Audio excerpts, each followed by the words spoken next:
구약 성경을 공부하다가 언약에 대한 이야기는 많이 했는데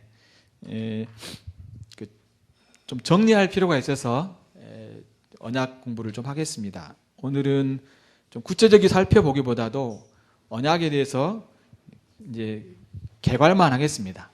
개괄만 하겠습니다. 그래서 여러분들이 공부하시면서 이제 앞으로 언약을 반복하고 또 구체적으로 배울 텐데요. 성경이 여러분이 알듯이 구약과 신약으로 되어 있습니다. 그러면 그 약자가 언약에 가는 거예요. 그러니까 구약은 옛 언약이고 신약은 새 언약이에요. 그러니까 구약 성경 자체가 언약에 관한 책입니다.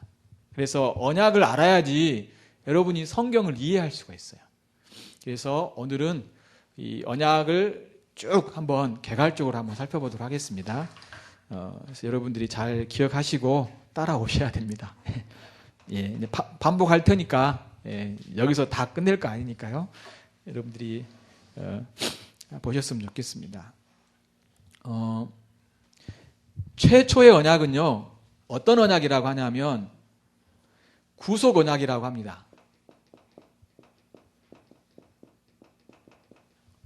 이 구속 언약은 세상이 만들어지기 전에, 창세 전에 삼위 하나님, 성부와 성자와 성령 하나님께서 맺으신 언약이에요. 일단 그렇게만 기억하시고요. 그 다음에 이제 역사 속에서 이거는 이제 창세 전이니까 역사 전이죠. 역사 속에서 나타난 언약들이 있습니다. 처음에는 이거를 이제 행위 언약이라고 하는데요. 행위 언약. 이거를 창조 때 언약을 맺었기 때문에 때로는 창조 언약이라도 합니다. 창조 언약. 이거는 하나님이 아담과 맺은 언약이에요. 그렇죠? 아담과.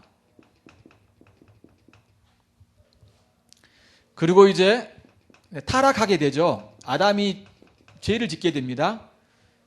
그때 이제 처음으로 하나님께서 우리에게 은혜를 베푸신 은혜 언약이 나와요. 은혜 언약이라 나오는데, 네. 그 언약을 그냥 편의상 아담 언약이라 하겠습니다. 이거는 이제 창세기 3장 15절 여인의 후손에 대한 이야기 아시죠? 여인의 후손, 하나님께서 여인의 후손을 보내주시겠다고 약속하신 그 내용들이 나오잖아요. 그 다음 언약은 이제 노아의 언약입니다. 노아의 언약. 우리가 잘 알고 있는 무지개죠. 무지개의 언약이라고도 하는데, 이제 하나님께서 이 세상을 이전에 홍수로 심판하셨지만 다시는 심판을 하지 않을 거라는 약속을 합니다. 이게 노아와 맺은 언약입니다. 그 다음 언약이 뭘까요? 아브라함이죠. 아브라함. 우리가 잘 알고 있는 가나안 땅을 주실 것을 약속하시고 또 하늘의 별처럼 바다의 모래처럼 자손이 많을 거라고 하신 약속이 아브라함 언약이에요. 아브라함 언약 다음에 하나님이 또 누구하고 언약을 맺으시냐면 이스라엘 백성들과 언약을 맺으시는데, 이제 모세와 이스라엘 백성들과 언약을 맺습니다. 어디서요? 시내산에서. 이걸 시내산 언약이라고 하고, 모세가 중보자가 돼서 이스라엘 백성들과 하나님과 이스라엘 백성들과 맺는 거예요. 이때는 이제 주로 이제 민족적인 개념이 들어가죠. 이전에는 개인이었다면 이제 민족에 대한 이스라엘 민족과 언약을 맺습니다. 그 다음에 모세 언약 다음에 누가 언약을 맺냐면 다윗과 언약을 맺습니다. 다윗과 언약을 맺어요. 그리고 그 다음에는 이제 새 언약이라 해가지고 예수 그리스도께서 언약의 중보자가 되어서 이제 하나님의 백성들, 그러니까 이제 신약의 그의 백성들, 이제 신약의 백성들과 함께 언약을 맺죠. 이게 그 성경에 나와 있는 전체의 언약이에요. 물론 이제 여기 안에 많은 언약들이 나옵니다. 세부적으로 나와요. 예를 들면 모세 언약 이후에 이 모세 언약을 다시 갱신해요. 모세 언약의 중요한 특징이 뭐냐면 율법을 주신 거잖아요. 근데 이 율법을 대표적으로 하면 십계명입니다. 이 율법을 출애굽 2세대와 이스라엘 백성들이 이제 출애굽 1세대라면 출애굽 2세대와 언약을 맺을 때 그때 모압 평지에서 언약을 맺죠. 출애굽 2세대와. 이거를 이제 이때도 이제 모세가 언약의 중보자가 되는데 이때 이제 이 언약이 한번 갱신이 돼요. 또 그 이후에도 또 있죠. 그리고 여호수아를 통해서 언약이 갱신되죠. 여호수아. 세겜에서. 그래서 여호수아서를 보면 8장하고 24장에 보면 8장하고 24장에서 보면 이제 가나안 땅에 들어가면 언약을 맺으라고 하잖아요. 그래서 여호수아가 모세 하나님의 명령에 따라서 8장에서 세겜에서 언약을 맺습니다. 이때 언약은 뭐냐면 십계명을 다시 한번 반포해요. 그리고 그들이 이제 이 말씀을 지키겠습니다. 또 지키지 아니할 때는 어떻게 될 것이다. 또 지킬 때는 이런 복을 받을 것이다. 라고 하면서 언약의 복과 저주에 대한 이야기를 하죠. 그리고 24장에서 여호수아가 죽기 전에 다시 한번 세겜에서 언약을 맺습니다. 근데 이 언약의 내용은 모압 평지에서 언약을 맺는 거나 세겜에서 2번 언약을 맺는 거나 이 내용은 모세 언약을 갱신하는 거예요. 그러니까 여기에 다 포함된 거라고 말할 수 있습니다. 이렇게 쭉 언약이 나오는데 왜 여러분 제가 언약 이야기를 할까요? 성경 전체가 언약에 대한 이야기예요. 언약이 가나. 이제 구체적으로 한번 설명을 해볼게요. 자, 이거는 세상의 창세 전, 그러니까 세상이 만들어지기 전에 삼위 하나님께서 이미 하늘에서 인간을 구속하시려고 하는 언약을 맺어요. 성경을 찾아보겠습니다. 이제 성경을 각각 다 찾아볼 거예요. 자, 에베소서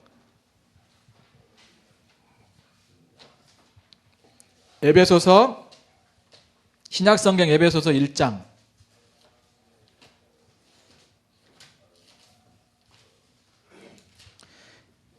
에베소서 1장 3절부터 6절까지 1장 3절부터 6절까지 하나님이 창세 전에 구속에 대한 말씀을 계획을 이제 세우는 것을 볼 수 있습니다. 1장 3절부터 6절까지 같이 읽어봅니다. 시작. 찬송하리로다 하나님 곧 우리 주 예수 그리스도의 아버지께서 그리스도 안에서 하늘에 속한 모든 신령한 복을 우리에게 주시되 곧 창세 전에, 여기 창세 전에 나오죠. 읽어보겠습니다. 시작. 그리스도 안에서 우리를 택하사 우리로 사랑 안에서 그 앞에 거룩하고 흠이 없게 하시려고 그 기쁘신 뜻대로 우리를 예정하사 예수 그리스도로 말미암아 자기의 아들들이 되게 하셨으니 이는 그가 사랑하시는 자 안에서 우리에게 거저 주시는 바 그의 은혜의 영광을 찬송하게 하려 하는 것이라. 그렇죠. 여러분, 하나님이 우리를 그리스도를 믿는 자를 선택하셨는데 언제 선택하셨을까요? 세상이 만들어지기 전에 하나님이 이 세상을 창조하기 전에 그리스도 안에서 우리를 택하셨고, 그러니까 믿는 자들을 택하셨고, 우리로 사랑 안에서 그 앞에 거룩하고 흠이 없게 하려 하시고 그 기쁘신 뜻대로 우리를 예정하사 예수 그리스도로 말미암아 자기의 아들들이 되게 하셨다라고 말합니다. 자, 여기서 보면 삼위 하나님께서, 아버지 하나님께서 인간을 구속하시려고 하는 계획을 세우셔요. 그렇죠? 그리고 아들 하나님께서 그 계획을 이제 성취하시게 되죠. 그리고 이제 성령 하나님께서 그 계획을 이제 사람한테 적용을 시킵니다. 그러니까 여러분이 예수님을 믿게 된 것은 성령 하나님이 여러분의 가운데 역사하셨기 때문에 여러분이 믿게 된 거예요. 근데 그 전에 이미 하나님이 계획하셨고 예수 그리스도께서 이제 그것을 성취하시기로 하나님과 이렇게 협의를 하시고 성령님께서 이제 그 개인들을 구원하시기로 이제 작정을 하시는 거예요. 이미 이 삼위 하나님께서 이 구원의 계획들을 세상이 만들어지기 전에도 다 계획을 하셨어요. 예, 이게 바로 구속 언약인 겁니다. 이거는 역사 전에, 그렇죠? 하나님께서 계획하신 거예요. 그러니까 이것은 우리에게 뭘 가르쳐 주냐면, 하나님의 구원이 그냥 느닷없이 갑자기 일어나는 것이 아니라는 거죠. 그리고 하나님께서 택하신 사람들은 반드시 당신이 계획하신 것들을 이루신 분이시기 때문에 성취하신다는 걸 여러분이 기억하셔야 되죠. 다시 한번 이러한 내용들을 보면 우리의 구원이, 하나님이 여러분을 향한 구원이 얼마나 크고 놀라운지를 알 수 있죠. 예. 자, 이게 바로 삼위 하나님의 언약, 구속 언약이라고 말할 수 있습니다. 자, 두 번째 언약은 뭘까요? 이거 성경 찾아보지는 않겠습니다. 우리가 잘 알고 있는 내용이에요. 행위 언약은 뭐냐면 말 그대로 하나님이 행위를 요구하시는 거예요. 아담을 만드신 다음에 어떻게 했을까요? 에덴 동산에 두시고요. 에덴에 두셨죠?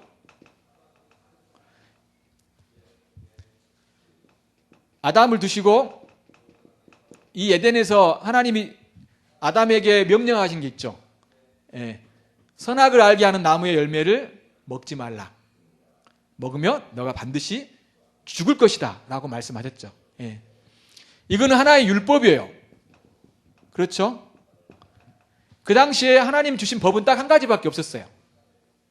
물론 이제 생육하고 번성하라, 땅을 다스리라 이러한 내용들도 다 있겠지만 하나님이 금지하시는 것은 선악을 알게 하는 나무의 열매를 먹지 말라고 하는 그 말씀, 그걸 먹게 되면 심판을 받을 거라고 말씀하셨죠.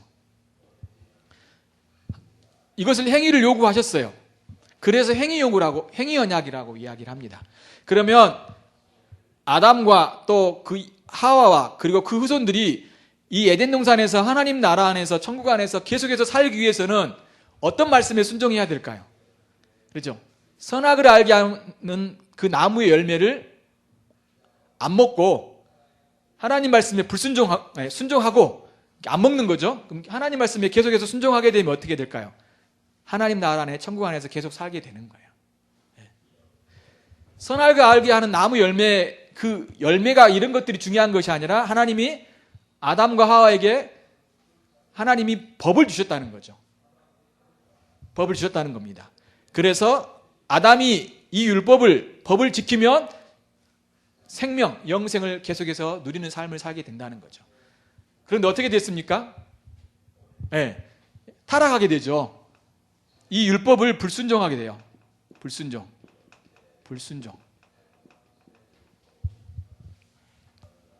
그 이후부터는 언약의 형태가 바뀝니다. 이것은 순종을 요구하는 언약이라면 이거는 조건적인 언약이에요. 조건적 언약. 순종해라. 그러면 너가 영생을 할 것이다 라는 조건적인 언약이죠. 그런데 타락 이후에 어떨까요? 그 다음부터는 은혜 언약으로 바뀝니다. 왜냐하면 인간의 행위로 구원에 이를 수 없고 인간의 행위로 영생에 이를 수가 없어요. 그 다음부터는 이 모든 언약들이 은혜 언약이에요. 그러면 언약은 세 종류로 나눌 수 있어요. 구속 언약과 행위 언약과 은혜 언약이죠. 예. 구속 언약과 행위 언약과 은혜 언약이요. 그래서 노아 언약과 아브라함 언약과 다윗 언약과 새 언약은 다 은혜 언약이에요. 은혜로 구원을 받는 거예요. 예. 다른 방법이 없어요. 왜냐하면 이 순종을 통해서 구원을 받을 수 있는 길이 더 이상 없어요. 이제는. 그런데 이 시내산에서 맺은 언약, 이 모세 언약은 은혜 언약이면서 행위 언약이에요. 그래서 그림으로 그리자면 이런 거죠. 동그라미가 2개 있습니다. 그러면 이게 이제 행위 언약이라면 이게 이제 은혜 언약이겠죠. 모세 언약은 이 가운데에 들어가 있어요. 구원 은혜로 받지만 율법을 주시면서 행위를 요구하셨어요. 이렇게 살아라고. 그래서 이스라엘 백성들이 하나님 은혜 안에 거하려면 하나님의 말씀을 하나님을 신뢰할 뿐만 아니라 믿을 뿐만 아니라 그 말씀을 이제 율법에 순종하는 삶을 살아야 되는 거죠. 그래서 이 모세 언약을 행위 언약과 은혜 언약의 가운데로 둡니다. 자, 이제 인간이 타락한 이후로 하나님께서 창세기 3장 15절에 여인의 후손을 보내줄 것을 약속하시죠.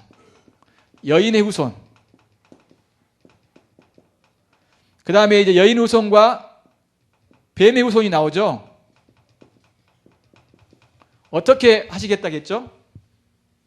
뱀이 여인의 후손을 발꿈치를 상하게 하고 여인 후손은 뱀의 후손을 머리를 상하게 한다겠죠. 자, 그러면 이 여인의 후손은 궁극적으로 누구를 가리키죠? 예수 그리스도. 예수님을 통해서 사단을 멸하시고 우리를 구원하시겠다는 거예요. 이게 하나님이 아담과 맺은 언약이에요. 이 언약은 아담만이 아니라 아담 이후에 태어나는 모든 아담의 자녀들, 그러니까 우리를 포함하는 거죠. 궁극적으로 예수 그리스도를 통해서 구원을 얻을 거에 대한 말씀을 해주고 있는 겁니다. 자, 그 다음에 이제 언약이 어디로 갑니까? 인간이 하나님의 은혜로 이제 여인의 후손을 통해서 구원받을 수 있는 길이 열렸잖아요. 그런데 계속해서 인간들이 하나님의 은혜 가운데 거하기보다 더 죄를 짓게 되죠. 죄를 짓게 되죠. 그래서 하나님이 세상을 물로 심판하죠. 그렇죠? 물로 심판하죠. 이게 홍수입니다. 홍수. 노아의 홍수. 그래서 노아의 가족 8명만 남고, 물론 동물들도 남죠. 동물도 암컷하고 수컷들 남고, 노아의 방주에 있는 동물들과 또 8명의 사람들만 살고 나머지는 다 죽게 돼요. 왜? 그들이 범죄했기 때문에, 하나님 말씀에 불순종했기 때문에 결국은 심판을 받게 되죠. 그런데 이제 물이 다 거친 다음에 하나님이 노아와 언약을 맺으셔요. 노아와 언약. 이 부분 한번 성경 찾아볼까요? 자, 창세기 9장입니다. 창세기 9장. 창세기 9장 8절부터 16절까지. 창세기 9장 8절부터 17절까지. 같이 읽어보겠습니다. 시작. 하나님이 노아와 그와 함께한 아들들에게 말씀하여 이르시되 내가 내 언약을 너희와 너희 후손과 너희와 함께한 모든 생물 곧 너희와 함께한 새와 가축과 땅의 모든 생물에게 세우리니 방주에서 나오는 모든 것 곧 땅의 모든 짐승이니라.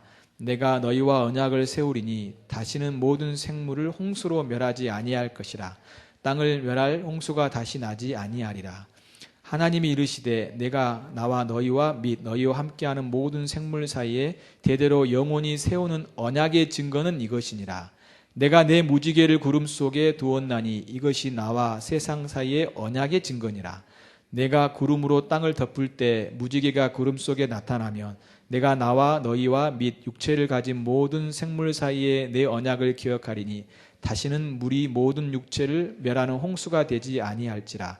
무지개가 구름 사이에 있으리니 내가 보고 나 하나님과 모든 육체를 가진 땅의 모든 생물 사이에 영원한 언약을 기억하리라.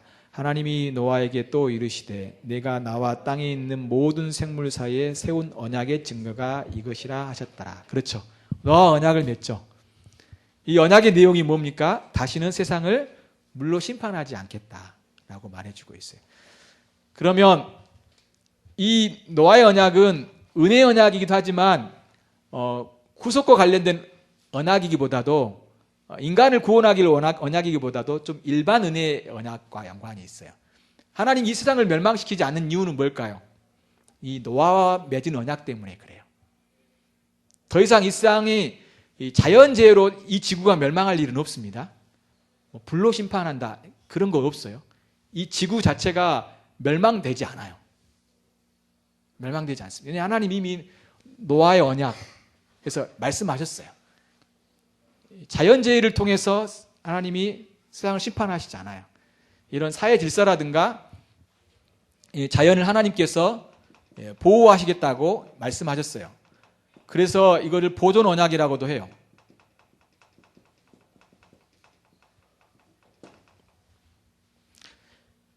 이제 나중에 보면 알겠지만 예수님이 재림하시면 새 하늘과 새 땅으로 들어가게 되죠. 우리가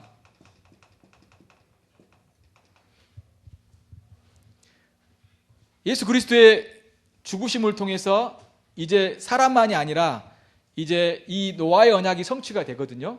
그러면 우리가 살고 있는 이 하늘과 땅, 그러니까 우주, 이 전체, 지구를 포함한 이 전체가 멸망받지 않습니다. 그 이유는 뭐냐면 이미 하나님이 약속하셨고 예수님을 통하여서 성취가 됐기 때문에 결국 우리가 새 하늘과 새 땅으로 들어가게 됩니다.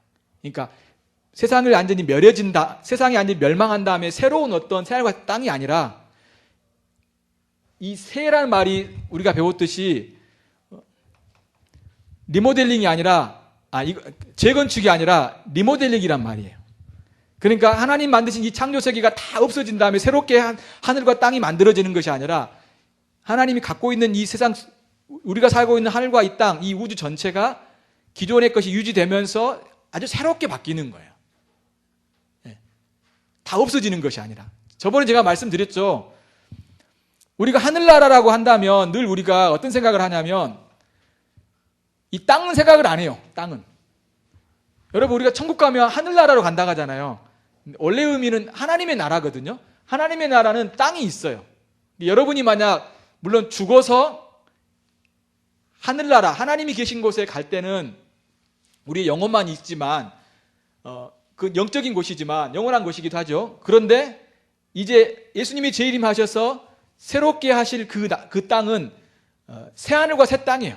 그래서 여러분들이 하늘만 있는 붕붕 떠서 다니는 그런 우주적인 공간이 아니라 지구처럼 땅을 밟고 여러분들이 활동하는 그 공간이 바로 천국이에요. 천국.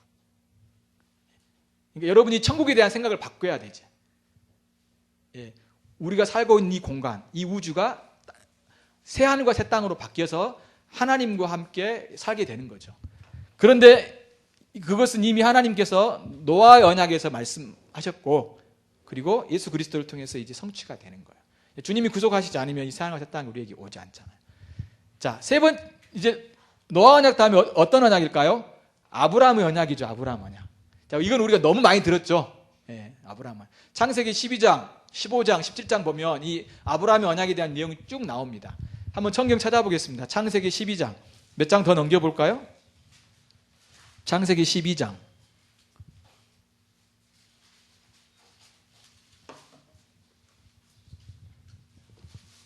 1절부터 3절. 창세기 12장 1절부터 3절. 같이 읽어보겠습니다. 시작. 여호와께서 아브라함 이르시되 너는 너의 고향과 친척과 아버지의 집을 떠나 내가 내게 보여줄 땅으로 가라. 내가 너로 큰 민족을 이루고 내게 복을 주어 내 이름을 창대하게 하리니 너는 복이 될지라. 너를 축복하는 자에게는 내가 복을 내리고 너를 저주하는 자에게는 내가 저주하리니 땅의 모든 후손이 너로 말미암아 복을 얻을 것이라 하신지라. 그렇죠. 여기 보면 이제 큰 민족을 이루고 또 땅에 대한 약속을 하고 있죠.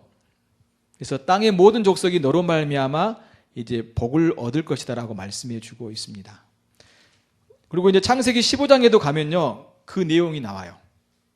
창세기 15장 볼까요? 몇 장 더 넘겨볼까요? 창세기 15장 4절, 5절, 6절 같이 읽어보겠습니다. 시작. 여호와의 말씀이 그에게 임하여 이르시되 그 사람이 내 상속자가 아니라 내 몸에서 날 자가 내 상속자가 되리라 하시고 그를 이끌고 밖으로 나가 이르시되 하늘을 우러러 무뼈를 셀 수 있나 보라. 그에게 이르시되 내 자손이 이와 같으리라. 아브라함이 여호와를 믿으니 그 여호와께서 이를 그의 의로 여기시고. 그렇죠. 그 다음에 이제 짐승을 쪼개는 그 언약식을 하게 되는 걸 볼 수 있죠. 여기서 보면 하나님이 아브라함에게 하신 게 뭐였어요? 하늘을 우러러 무뼈를 셀 수 있나 보라. 또 그에게 이르시되 내 자손이 이와 같이 많을 것이다 라고 약속해 주셨어요. 이거 이미 하신 언약이죠. 근데 이걸 믿었어요, 아브라함이. 그래서 하나님이 그를 의롭다고 여겨주셨죠. 왜 말하는 믿음으로 그가 구원을 받은 거예요. 하나님 약속하신 것을 믿고. 그 다음에 이제 17장에서는 이제 할례에 대한 이야기가 나와요. 할례는 언약의 표시죠. 언약을 받았다라는 표시로 할례를 받게 되죠. 신약에서도 어때요? 언약의 표시로 우리가 세례를 받죠. 그렇죠? 물론 이제 궁극적인 언약의 표징은 뭐냐면 우리 안에 성령이 계시는 거예요. 이 성령이 우리가 언약 백성이라는 걸 말해주고 있는 거예요. 이제 새 언약에서 이야기를 하고 있습니다. 그러니까 세례도 우리가 외적으로는 그 언약의 표징이지만 성령 세례, 그러니까 성령, 마음의 세례. 구약에서는 마음의 할례라고 이야기하지만 신약에서는 마음의 세례라고 하거든요. 그걸 성령 세례라고 이야기하는데 성령이 우리 안에 거주하시는 성령의 내주를 성령 세례라고 하거든요. 근데 성령이 우리 안에 거하시는 것이 뭐냐면 하나님과 우리가 언약을 맺었다는 거죠. 근데 그 표징으로 성령님이 우리 안에 거하시는 거예요. 그럼 언약 백성이라는 표시죠. 예, 우리 보여줄 수는 없어요. 근데 이제 보여주는 게 뭐예요? 세례예요, 세례. 세례를 통해서 내가 언약 백성이라는 걸 내가 알고 또 성찬을 통해서 어때요? 내가 언약 백성이라는 걸 실제적으로 주님과 먹고 마심으로 교제함을 통해서 우리가 그걸 누리게 되는 거죠. 예, 그래서 성찬과 세례는 그런 의미에서 너무 중요한 거예요. 언약 백성으로서 우리가 표시를 나타내 주는 거고 또 성찬을 통해서 내가 언약 백성이라는 것을 내가 확인하는 거예요. 그래서 예수님을 먹고 마심으로 그분의 몸과 피를 먹고 마심으로 내가 하나님의 백성이라는 것을 그걸 통해서 내가 경험하는 거예요.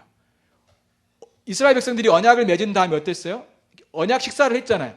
그것처럼 우리도 예수 그리스도를 당신을 주심으로 우리가 주님과 바로 언약 백성이라는 것을 그때 다시 한번 경험하고 체험하게 되는 그런 역사가 있는 거죠.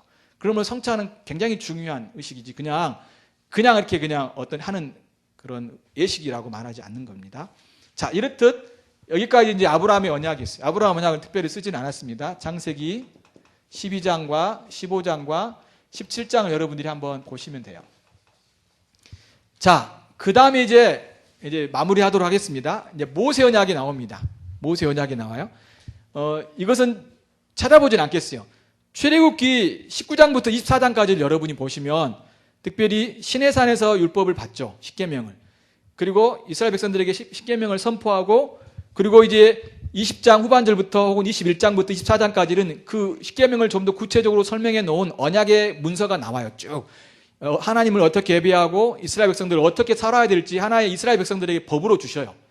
그 내용들을 다 선포할 때 이제 이스라엘 백성들이 어떻게 해요? 네, 우리가 하나님께 순종하겠습니다라고 이렇게 이야기하는 거죠. 그때 이제 시내산에서 언약을 맺죠. 그렇죠? 그 내용들이 이제 이 모세 언약에서 나옵니다. 자, 여러분이 한 가지 기억해야 할 게 뭐냐면 성경을 읽을 때 중요한 것이 뭐냐면요. 여러분이 히브리 성경을 읽다 보면 옛 언약에 대한 이야기가 나와요. 옛 언약, 첫 언약, 새 언약 이야기가 나옵니다. 그때 옛 언약은 여기 있는 언약을 이야기하는 게 아니라 모세 언약을 이야기하는 거예요. 히브리서를 읽을 때 모세 언약과 새 언약과를 비교해요. 왜? 모세와 예수 그리스도를 계속해서 비교하거든요. 왜냐하면 당시 유대인들이 크리스찬들이 많이 있었는데 그들이 다시 유대교로 돌아가려고 하는 거예요. 그렇기 때문에 모세의 언약, 모세보다 더 뛰어나신 그분에 대해서 이야기를 쭉 하는 거예요. 모세의 언약을 맺었던 이스라엘 백성들도 그 언약을 받을 때 두려워 떨었고 하나님의 심판이 있다라고 말했는데 너희들이 만약 새 언약 대신 예수 그리스도의 말씀에 불순종하고 믿지 않는다라면 더 큰 심판이 있을 것이다 라는 이런 내용들을 쭉 이야기하고 또한 권면하고 유로를 하면서 히브리서가 맞춰지는 거예요. 그래서 옛 언약은 히브리서의 옛 언약은 모세의 언약과 연관이 있다는 겁니다. 그러니까 성경 자체는요, 이 쭉 언약에 대한 이야기를 하고 있는 거예요. 그리고 이제 다윗 언약을 이야기하고 있는데 시간이 많이 가서요. 정리하면 다윗 언약은 한 가지예요. 다윗의 보좌가 왕위가 영원할 거라는 걸 말해주고 있어요. 자, 그러면 이 다윗의 보좌와 다윗의 왕권이 영원할 거라고 말했는데 이 다윗의 언약의 궁극적인 그 실체가 누구일까요? 예수 그리스도예요. 예수 그리스도가 바로 영원한 왕, 그 하나님 나라의 백성으로 영원한 왕으로 오실 것을 이미 말씀해 주고 있어요. 다윗이 집을 짓겠다고 이야기하잖아요. 그렇죠? 나중에 이제 솔로몬을 통해서 집을 짓습니다. 성전을 지어요. 근데 하나님이 오히려 다윗한테 내가 너희를 위해 집을 짓겠다고 이야기를 해요. 그렇죠? 그러면서 점점 이제 하나님 나라에 대한 이야기를 하면서 너의 보좌가, 너의 왕위가 영원할 것이다 라고 이야기를 하고 있어요. 그분이 누구냐면 예수 그리스도예요. 그래서 마태복음에서 그 이야기를 해요. 바로 예수님께서 이 아브라함과 모세의 후손으로 오신 분이라고 설명을 해요. 그리고 누가복음에서는 이제 아담 이야기를 하죠. 족보에 보면 언약에 대한 이야기를 쭉 하고 있는 거예요. 그래서 언약이 이제 예수 그리스도를 통해서 성취될 걸 이야기하고 있는 겁니다. 그러면 이 예수 그리스도를 통해서 이제 예수님이 십자가에 못 박혀 죽으시잖아요. 예수님의 죽음과 부활, 이것을 통해서 언약을 맺습니다. 이미 언약은 뭐냐면요, 창세기 15장에 보게 되면 이 짐승을 둘로 쪼개요. 그러면서 이제 아브라함과 하나님이 언약을 맺는데, 그때 그 짐승 사이에 불꽃이 지나가면서 쫙 지나가요. 불이 지나가면서 딱 하거든요. 이거는 뭘 이야기하냐면 하나님이 지나가신 거예요. 짐승을 왜 쪼갰냐면 언약을 맺은 다음에 반드시 그 언약을 지킬 거라고 말을 하고, 그 언약을 지키지 않으면 죽음이 있을 거라고 말을 하는 거예요. 근데 그 언약 사이에 누가 지나간다면 이 불꽃이 지나가거든요. 불이. 하나님이 그 언약을 이루겠다라고 말씀하는 거고, 만약 그 언약을 이루지 않을 경우는 생명을 걸 거라고 주님이 말씀하고 있는 거예요. 그런데 예수 그리스도께서 당신의 생명을 걸고 언약을 성취하셔요. 그러면 구약 역사를 보게 되면 이스라엘 백성들이 구원을 받았지만 이 율법을 지켰습니까? 못 지켰습니까? 못 지켰어요. 그래서 언약이 폐기가 된 거예요. 그런데 예수 그리스도께서 오셔서 이제는 언약을 더 이상 사람들은 지키지 못했지만 당신이 다 지키셔요. 그래서 예수님께서 십자가에 못 박혀 돌아가실 뿐만 아니라 하나님의 말씀을 100% 순종하는 거예요. 그래서 당신의 순종으로 이 행위 언약을 완성하시는 거예요. 그리고 하나님께서 약속하신 이 모든 것들이 다 복음인데, 약속이니까 이것들을 주님 안에서 다 성취가 되는 거예요. 그러면 예수님의 십자가의 죽음을 통해서 이 모든 구약에 있는 약속들을 다 성취하셔요. 그러면 그리스도를 믿을 때 어떻게 될까요? 예수님을 믿기 때문에 우리가 영생하게 되는 거예요. 그리고 여기서 말하는 아담 원형에서 말하는 여인의 후손, 그리고 아브라함에게 말하는 그 후손, 또 다윗의 후손, 다 누구를 가리키냐면 예수 그리스도를 가리키는 거예요. 그리고 여기서 말하는 땅이라든가 그리고 나라에 대한 약속을 하잖아요. 민족에 대한 약속을 하잖아요. 그러면 하나님께서 예수님을 통하여서 결국은 새하늘과 새 땅을 우리를 인도하시죠. 그리고 그 나라에 들어가면 믿는 사람들이, 수많은 믿는 사람들이 모이게 되는 거예요. 그리고 그 나라에서 주님이 왕으로 다스리고 통치하는 거잖아요. 결국 예수 그리스도의 죽음과 하나님 말씀의 순종함을 통하여서 당신의 언약을 이제 성취하셨고, 궁극적으로는 이 새하늘과 새 땅에 들어갈 때 완성하는 거예요. 그러면 구약에서 말하고 있는 하나님의 약속들이 예수님 안에 성취될 뿐만 아니라 주님이 오심으로 완성이 되는 거예요. 약속이 뭘까요? 주님이 우리의 왕이 되실 거라는 거고요. 그리고 하나님께서 그를 믿는 자들을 구원하실 거라고 약속하셨어요. 하나님의 백성에 대한 약속을 하고요. 세 번째 뭐냐면 그 백성들이 살 곳을 약속하셨어요. 궁극적으로 주님이 오시면 이것이 새하늘과 새 땅에서 완성이 되는 거예요. 자, 성경에서 말하는, 구약에서 말하는 이 내용 전체가요, 언약에 관한 거예요. 그래서 여러분들이 언약을 잘 알면 이 구약 전체가 어떻게 흘러가고 있는지를 여러분이 알 수 있고, 또 신약도 궁극적으로 이 구약을 성취하러 오신 예수님, 그리고 또 이 언약을 어떻게 우리 가운데 이루시는가, 그 내용들을 다 보는 거예요. 그래서 결국 자세히 들여다보면 우리가 사실은 막 숲속에서 헤매다 보면 구약 성경, 신약 성경이 어렵죠. 그런데 우리의 믿음의 선배들은 이것을 언약으로 이해를 해서 신약과 구약이 이게 하나의 쭉 관통이 돼서 우리에게 하나님 말씀하시고 약속하시는 것들이 무엇인지를 보여주고, 궁극적으로 이것이 주님 안에서 성취가 되고, 또 예수님이 재림하심으로 새하늘과 새 땅에서 이것이 다 완성된다는 이야기를 해주고 있는 거예요. 자, 그러면 우리는 여기에 있습니다. 우리는 예수님의 구원을 맛본 자들이잖아요. 그럼 우리는 뭘 기다리고 있습니까? 이 새 언약이 이제 완성되는 것, 당신이 약속하신 모든 걸 이루실 것을 우리는 보고 있는 거예요. 그러면 여러분이 이 땅에 살아가는 동안 주님이 여러분의 가운데 행하신 이 놀라운 그 약속들과 또 복들을 주님이 우리 가운데 허락하신 것을 보여주고 있는 겁니다. 그러므로 여러분들이 이러한 이해를 가지고 성경을 보셔야 돼요. 그러면 성경을 이해할 때 여러분들이 훨씬 편해요. 자, 예를 들면 한 가지만 이야기하고 마치겠습니다. 여러분들이 성경을 보면 하나님이란 말을 쓰고 또 그를 믿는 사람들을 그의 백성이라고 말을 쓰죠. 그리고 아버지란 말도 쓰고 아들이란 말도 쓰고요. 그리고 신랑이란 말도 쓰고 신부란 말도 씁니다. 그렇죠. 이런 모든 것들이 다 언약적인 표현인 거예요. 언약은 쌍방간이니까 하나님과 나. 결국은 성경에 이런 내용들이 다 언약에 대한 이런 용어를 가지고 쓰고 있기 때문에 여러분이 성경을 읽을 때 주님과 우리의 관계는 언약 관계이고 나는 언약 백성이구나. 그걸 여러분이 이해하시면서 이렇게 살아가는 거예요. 주님이 언약을 성취하셨구나. 내가 예수님 안에 있을 때 궁극적으로 우리가 구원을 받고 생명을 얻을 수 있구나. 왜냐하면 인간이 행위를 통해서 구원을 얻을 수가 없습니다. 우리가 십계명을 배우지만 십계명에 순종해야 돼요. 근데 100% 순종할 수 있을까요? 없을까요? 없어요. 그런데 왜 우리가 구원을 받죠? 예수님이 순종하셨기 때문에. 그리고 예수님 안에 있을 때 구원을 받는 거예요. 그게 구원인 겁니다. 근데 사람들은 그걸 몰라요. 그래서 뭔가를 막 착한 일을 하고 선행을 하고 예를 들면 뭔가를 보여야지만 구원을 받을 수 있고 또 자기가 하나님 앞에 인정받을 수 있는 것처럼 살아가요. 근데 궁극적으로요, 우리가 하나님 앞에 인정받을 수 있는 건요, 아무것도 없어요. 한 가지 딱 있어요. 뭘까요? 예수를 믿는 거. 예수님만 붙드는 거. 그러기 때문에 그 예수님의 놀라운 순종과 구원에 감사하여 소리가 말씀에 순종하는 것이지 잘 보이기 위해서 뭔가를 얻어내기 위해서 구원받기 위해서 행위로 불가능합니다. 인간은. 불가능한 거예요. 그러므로 이 새 언약을 성취하신 예수 그리스도만이 우리의 유일한 소망이 되시는 거예요. 이 모든 구약의 언약을 예수님 안에 성취하셨어요. 아시겠죠? 여러분 이렇게 이해하시면 성경을 읽을 때 여러분이 믿음이 않는 인들이에요. 구약도 보면 이런 관점을 잘 보시고 여러분 성경을 읽어가시면 돼요. 안 그러면 여러분들이 이렇게 헤매요.